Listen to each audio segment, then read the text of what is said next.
मोहन, विपिन और इंसाफ की राह। एक छोटे से गांव सूरजपुर में मोहन नाम का एक गरीब नौजवान रहता था। उसके पिता बचपन में ही गुजर गए थे और मां बीमार रहती थी। पेट पालने के लिए मोहन ने पढ़ाई छोड़ दी और गांव के सबसे अमीर आदमी विपिन मलिक के यहां नौकर बन गया।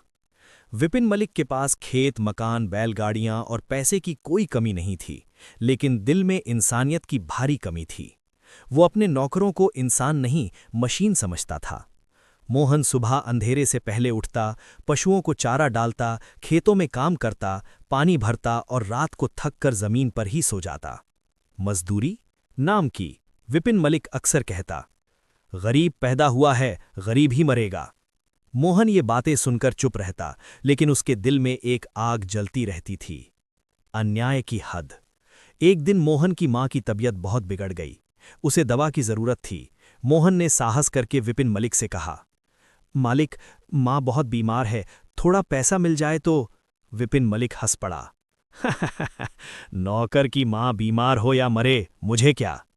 उस दिन मोहन पहली बार अंदर से टूट गया, लेकिन उसी दिन उसकी जिंदगी बदलने वाली थी। अंबेडकर से पहली मुलाकात। उसी समय पास के कस्बे में एक सभा होने वाली थी। लोग कह रहे थे, आज डॉक्टर भीमराव अंबेडकर आने वाले हैं। मोहन ने नाम सुना था, लेकिन कभी देखा नहीं था। वो काम खत्म करके चुपके से सभा में चला गया। अंबेडकर साहब मंच पर बोले, गरीबी गुनाह नहीं है, गुनाह है गरीब को गरीब बनाए रखना। मोहन की आंखों से आंसू बहने लगे। उसे लगा जैसे कोई उसके दिल की बात कह रहा हो। सभा खत्म होने के बाद मोहन ने हिम्मत करके अंबेडकर साहब के पैर छू लिए और अपनी पूरी कहानी सुना दी। अंबेडकर से पहली मुलाकात। उसी समय पास के कस्बे में एक सभा होने वाली थी। लोग कह रहे थे, आज डॉक्टर भीमराव अंबेडकर आने वाले हैं। मोहन ने नाम सुना था, लेकिन कभी देखा नहीं था। वो काम खत्म करके चुपके से सभा में चला गया। अंबेडकर साहब मंच पर बोले, गरीबी गुनाह नहीं है, गुनाह है गरीब को गरीब बनाए रखना। मोहन की आंखों से आंसू बहने लगे। उसे लगा जैसे कोई उसके दिल की बात कह रहा हो। सभा खत्म होने के बाद मोहन ने हिम्मत करके अंबेडकर साहब के पैर छू लिए और अपनी पूरी कहानी सुना दी।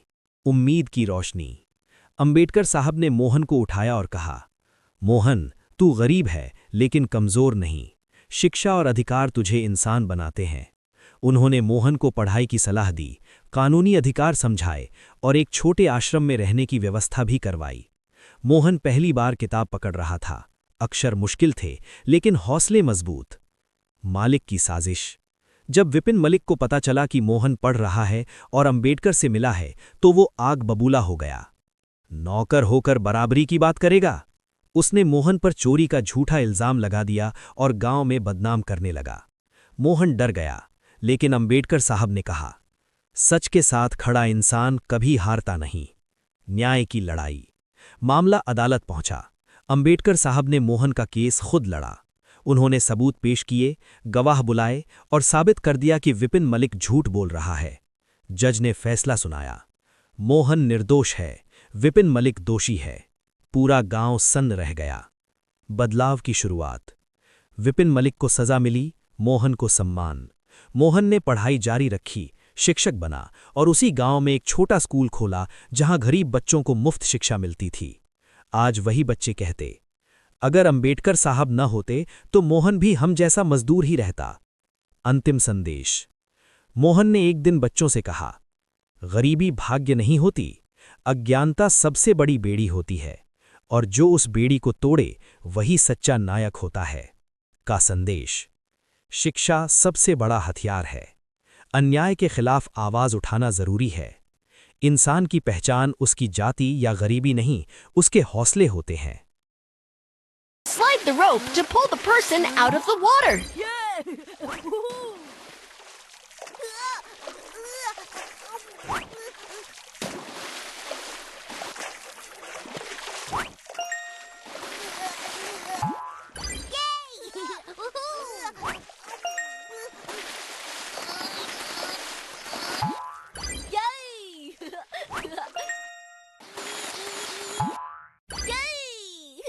Rescue mission completed! Yay!